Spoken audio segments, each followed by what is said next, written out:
birdenbire beni silmek kolay mı? Sebep neydi?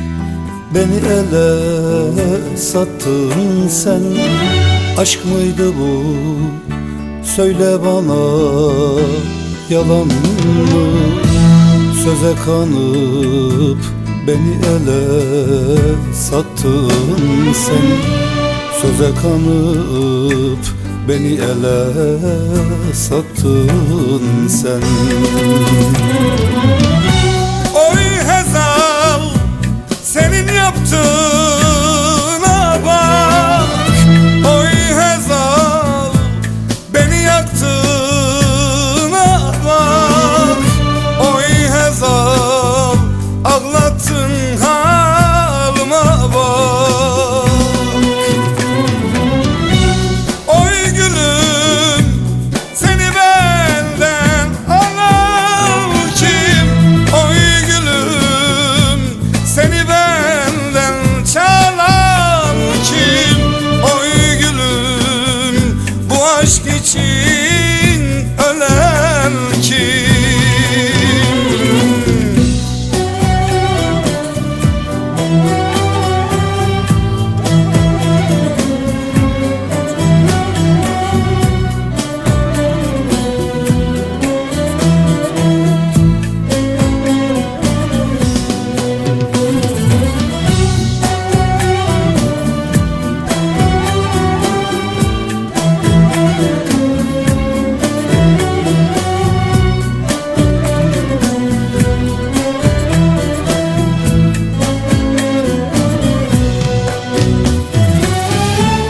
Benim sevdam eksik miydi yar sana?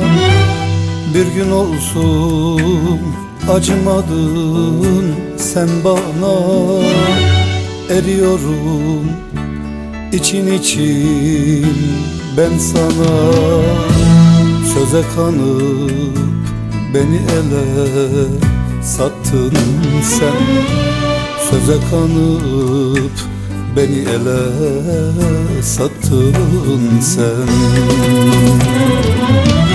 Oy Hazal, senin yaptığına bak. Oy Hazal, beni yaktığına bak. Oy Hazal,